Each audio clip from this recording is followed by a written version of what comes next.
Welcome to the Princess's Castle at the Louisville Zoo and the world's largest Halloween party. That's right, it's the Wild Side, and I'm your host, Kyle Shepard. Today, we're going to talk about that very party, the world's largest Halloween party, and what it takes to put it on. So we're going to meet a pirate later. Then we're going to talk to our volunteer coordinator about how many people it truly takes to put this event on. And finally, we'll visit the Herpaquarium for some spooky animals. Come take a walk on the Wild Side.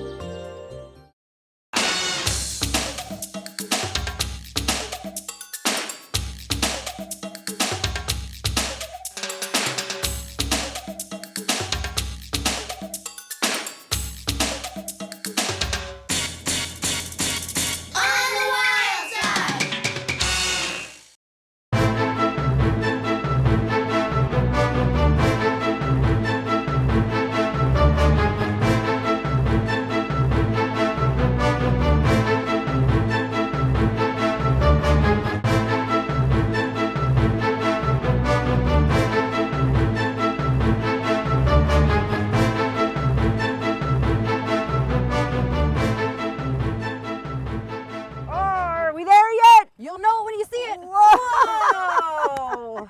It's a big party here at the Louisville Zoo right now. It's almost time for the world's largest Halloween party presented by Meijer.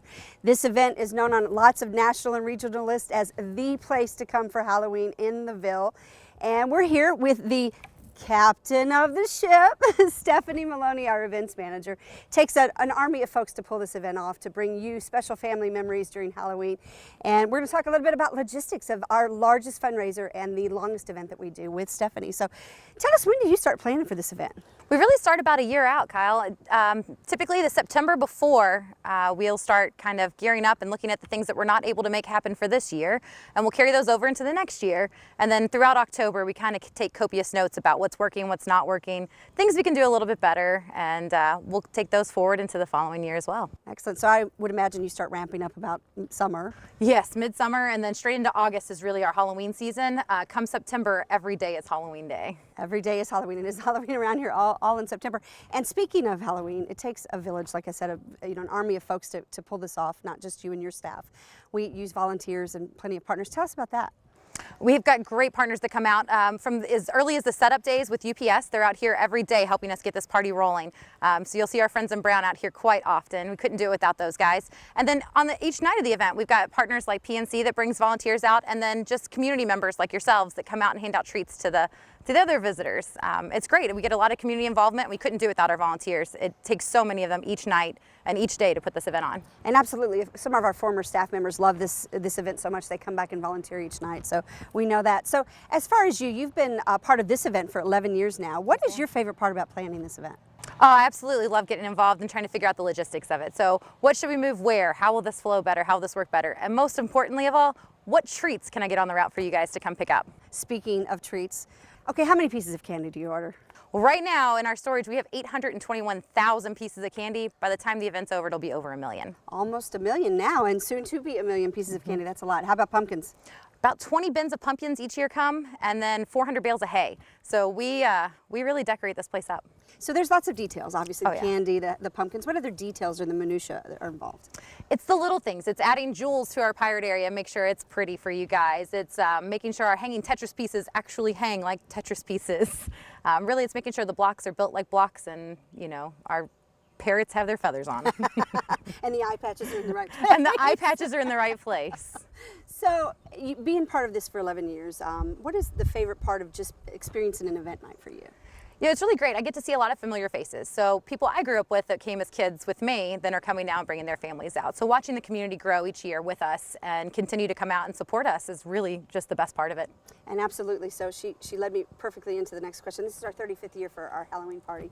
35 years of building family memories with Meijer, our sponsor, and with kids around Louisville. So probably now we have folks who've been to the event who are now bringing their children. And what's different this year that they can expect?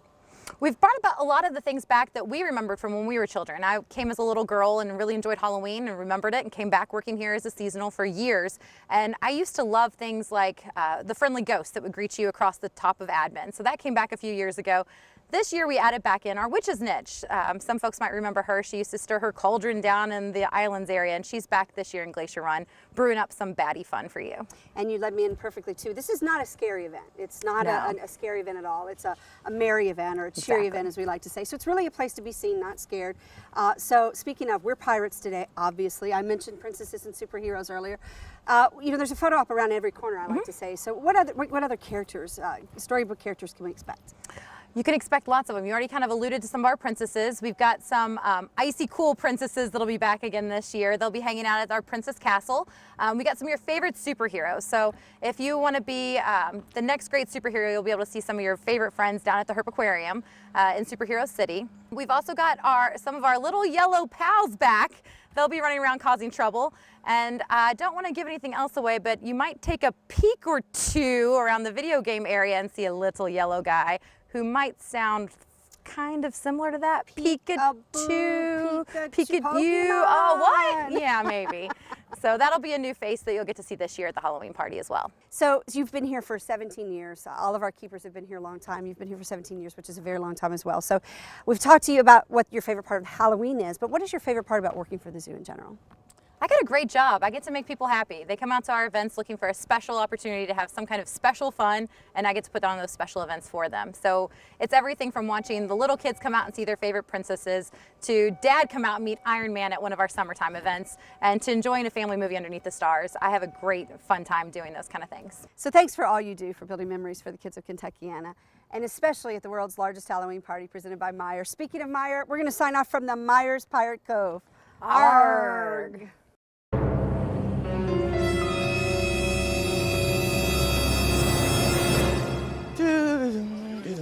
My name is Diane Taylor. I'm the coordinator of volunteers. Fun to volunteer out here, and you can't ask for a better coordinator of volunteers. Sue, how you doing, girl? Now, Sue is a horticulture volunteer, and she's been here for a long time. I come once a week on Wednesday mornings. I retired and needed something to keep me busy, keep me active, so my yard work isn't enough. The volunteer doesn't work for you, you work for the volunteer. So you have to really have it together. Our volunteers, they'll look at me when I come in every morning, why are you so happy? And because you guys do that, you know. And I can't come in with a sad face, and you got you guys coming in for free. You guys save the zoo over $1 million a year. This past fiscal year, that was equal to 31 full-time employees. So I got to come in with a smile on my face every morning. Somebody was like, how do you manage that many people? How do you do that? Organization, time management. I work about 6 months ahead of my game. So I start recruiting for Halloween in January. Is this it? Today they are building the hay maze, which is really cool. They really take a lot of pride in that. They're taking taking the hay off the truck and building the hay maze. It's gonna look good when they get finished too. How do you build a hay maze? I have no idea, but I'm sure they're working on it over there. I like that. Apparently we did such a fantastic job that the zoo invited us back for an encore. We all really enjoyed ourselves here. It's just nice being outdoors. And it's just nice being at the zoo. You know, it just has a very welcoming environment. Just being outside, doing things with our hands, it's just a pleasant change from being in the office. Last year it was all UPS. Okay. Huge thing was UPS. Oh, okay. Is that okay? Yeah. That looks good to me, girl. Yeah. Just like I do my youth board, when they come out, they're the ones that provide face painting and sand art. I just leave them alone. You got to grow up. UPS helps us with the setup. But then we have booths, 20 candy booths, and volunteers are placed in those booths, and 3 to 4 per booth, and where they can wear costumes or whatever. It's really great. I usually recruit about 80 per night, and out of that 80 per night, 60 will show, which meaning, because you're going to get your no-shows. So, and then I have enough for the booths. They'll come out here, rain, sleet, or snow. I remember one year it's snowing, volunteers were here. The age range is 13 and up. They just got to want to work. We do come back and we show our families like this is what we did, and so we see the kids jumping around, having fun, just really enjoying the maze. So that part of it does make it special to actually come back and see the work that we've done and experience the fruit of that labor. Great group of individuals and groups to work with, and they just phenomenal. I mean, the best volunteers in the Ville, I'm sure.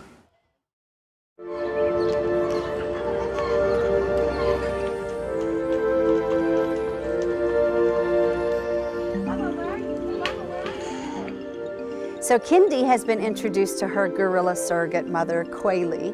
Quayle is almost 33, will be 33 in November, and the two of them are doing quite well. They are back riding, they're doing all the things that you would hope that Kendi would have done with a gorilla mom, and everything that we prepared for with Kendi and with our keepers wearing the vest and back riding and all the things that our keepers did during those 4 months really prepared her to be a gorilla. And so it's so awesome to finally see her with Quayle doing so well, back riding, doing all the things that you'd hoped.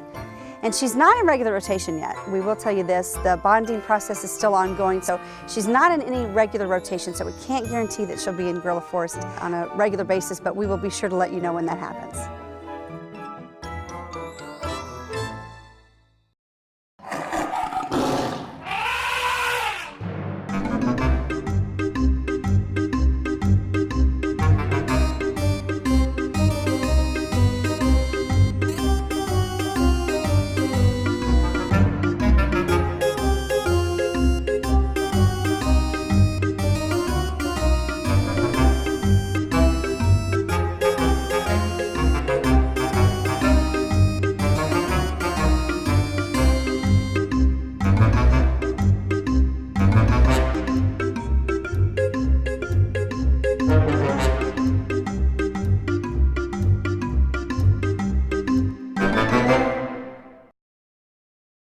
So we're here in Glacier Run, part of the world's largest Halloween party again, presented by Meijer. And we talked earlier with Stephanie Maloney, who produces the event. We also talked with Diane Taylor, our volunteer coordinator, about how many people it takes to truly produce this event. And part of that event, part of that production are our setup folks and our teardown folks who are with UPS. And we are great partners. We have great partners in UPS. They helped us deliver Kunnik. We're in Glacier Run. They helped us deliver Kunnik, our rescued polar bear from Alaska. So I'm here with Mark Wilson, who heads up the UPS volunteer coordination. How did this all get started? Well, basically in the fall of 2007, Diane Taylor approached us and asked if UPS would actually like to volunteer out here. And I took it on and put on my belt, and actually we brought a crew of about 92 people out here in 2008. So you're talking about, you know, we have folks that volunteer in the candy booths, help us deliver candy and hand out the candy for the trick-or-treaters. But you guys have gone a little step further here. So you help us come out the 2 weeks prior to the event and set up everything, right? Yeah. And when did that begin? That all started in the summer of 2010 when I approached Diane Taylor and asked who actually did the zoo setup. And she said that it was zoo staff and some other people. So I stepped forward and said UPS would like to do it. And that's been started ever since then. So what do you do when you're here? What do the UPSers do while they're here? We do everything from setting up the pumpkins, setting up the candy booths, which we're in right now. We do basically every piece of prop that's out here except the real large props. And, we usually bring a crew of about 500 people out here, 500 to 600 people every year to hand out candy and also do the setup and breakdown. So you help us break down as well. What did the folks say? What do the volunteers say while they're out here about this event? Everybody loves coming out here. It's the zoo. Everybody is happy about being at the zoo. They love out here setting up Halloween. It's really a fun event for everybody, and people want to volunteer as soon as it's over. They're asking me, when can I sign up for next year?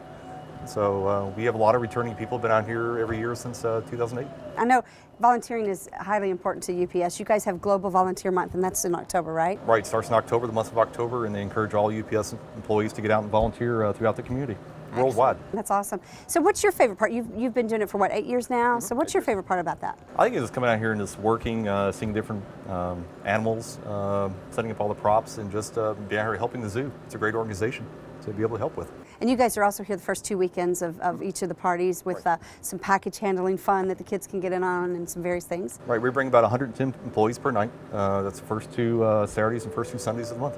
So this is not your full-time job, not heading up volunteers. So what do you do at UPS? I'm actually work for Corporate IS out of New Jersey. I actually lead project coordination.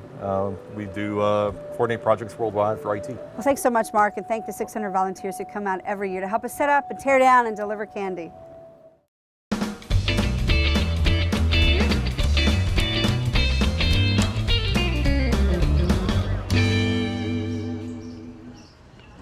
All right, good morning and welcome aboard the Louisville Zoo tram. We would just like you to please stay seated, keep all limbs inside the tram, sit back and enjoy your run. We make 6 stops and then they can get on and off as much as they want the whole day. Those are the main wolves. We have 2 of those. Their names are Sadie and Rocco, and they're about 5 years old. You can actually go inside this exhibit with the keeper and get a good up-close look at our Wallaroo wallabies. They're just smaller, more gentle in nature than the larger red kangaroo. Now, all these tanks we're passing on the left is our filtration system for Glacier Run. It filters about 100,000 gallons of salt water. This next stop is going to give you access to Gorilla Forest, which is home to our 10 lowland gorillas, also gorilla baby girl Kendi. We also got Boma Petting Zoo, African Outpost Restaurant, lions, camel rides, zebras, a few other African creatures. Got a really good view of our 2 girls over here on the right. The one in front, that is Miss Mickey, our African elephant. Now she's 31 years old. On the far side, that is Miss Punch, and she's our Asian elephant. Together they both weigh about 19,000 pounds.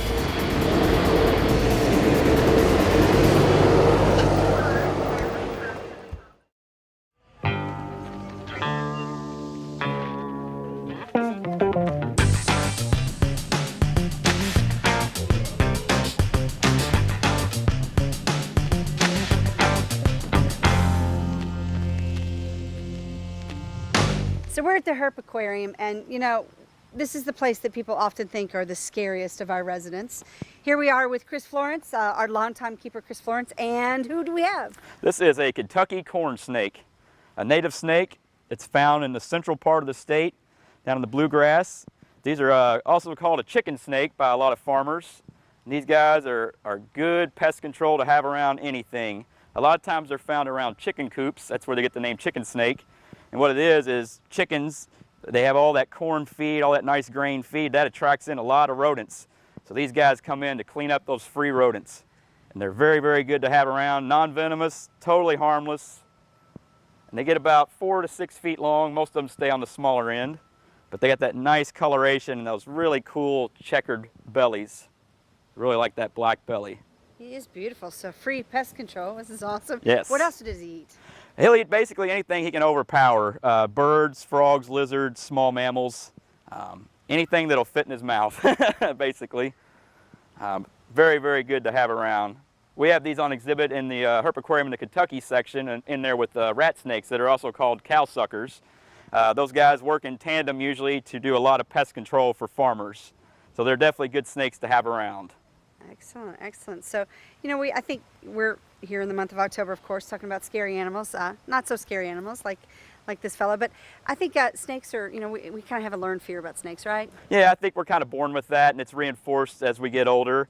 But snakes, usually they want nothing to do with us, and a lot of times people think a snake is trying to chase them, but most often the case is they're standing in the direct route the snake wants to escape to, so they'll go straight for the person trying to get past them, not necessarily trying to go at the person themselves. Now, he or she seems to be really quickly moving. Is this a trait of this particular species of snake? These Some guys are slow. Yeah, these guys are usually pretty high energy, high metabolism, so they're constantly on the move and checking everything out and getting all the smells that's picking up from the air and all these waterfowl back here. So it's basically like smelling a buffet. Smelling a buffet. Yes. Right. And so you've been with the zoo for I think you said 18 years. Yes. What's your favorite part about working at the zoo? I love the reptile building. I started coming out here when I was a kid, and I watched them when they built this, and now I work there, and it's awesome. To find somebody that would pay me to mess with snakes is a good thing, because I would do it regardless. Do you enjoy? Okay, so you work with all reptiles Yes. here. You work with the fish and the toads and all the creepy crawlies. What are your favorite kind of reptiles to work with? I really like the reticulated pythons. They're huge, and they're very, very intelligent for a large snake. You can see them really calculating and thinking in their eyes, and they just get massive, and there's no way I could keep that at my house, but out here I get to have a lot of fun with them. Thanks a lot, Chris. So we're here at the Herp, and it's one of the buildings that is definitely open during the world's largest Halloween party, so come visit the snakes and the vampire bats. In fact, can we go see some bats? Oh yeah. I don't know about you, but I think of bats when I think of Halloween. So we're here at the islands with Chris again. We're going to see some bats. So we have 2 types of bats here at the zoo, vampire bats and fruit bats. What are the difference? Well, the Rodriguez fruit bats, other than their diet, the main difference is size. The fruit bats are really big, giant bats, and they like to eat a lot of ripe and rotten fruit that are found on the one only island off the coast of Africa.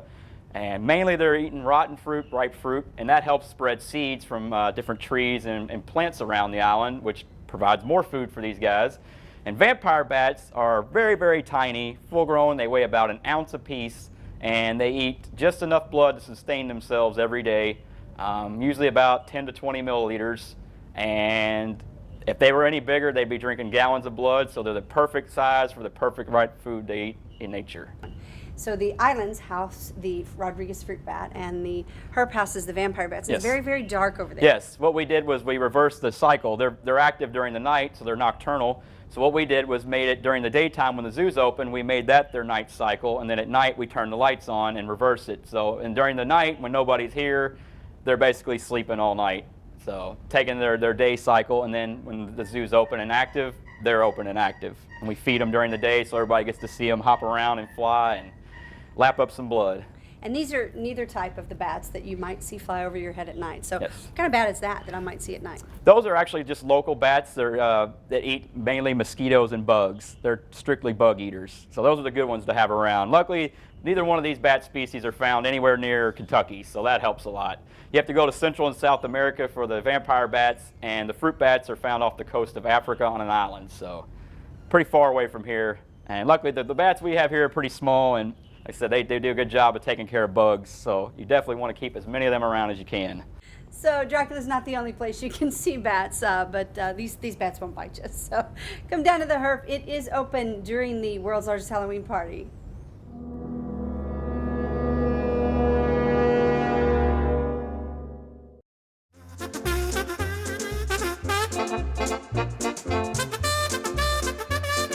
I love to see all the snapping turtles here. They were just so beautiful. They trick the fish that their tongue is a worm, and that when the fish comes to eat the worm, the snapping turtles just snap at it. It's a fun place. You can come here with your family and have a wonderful time, especially on Halloween. I love cheetahs. Yeah, they fast. It's very fun, and it's got a lot of nature. And like, if you want to get out the house, you just come to the zoo and take a deep breath and breathe and relax. Most of my favorite animal in the zoo is probably like the lions and the tigers. They're like the most strongest ones here. I really like the animals, and I really like how, there's a lot of different things you can look at. It's not every day I get to wear a crown, but here at the Louisville Zoo during the world's largest Halloween party presented by Meijer, you can be anything you want to be. A princess, a superhero, a pirate, a lion. Come check it out. Thanks for joining us on The Wild Side.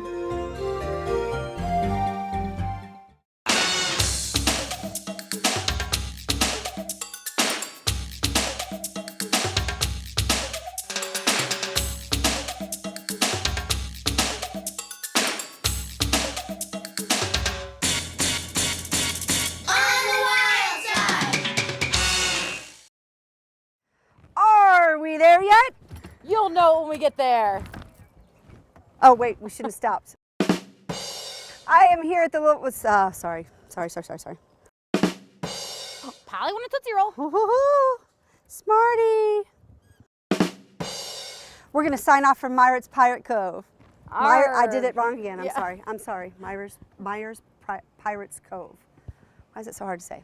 I didn't mean it like that. You'll know it when I tell you. Just sit there. Shut up. No, I'm just And kidding. then we'll go, yay!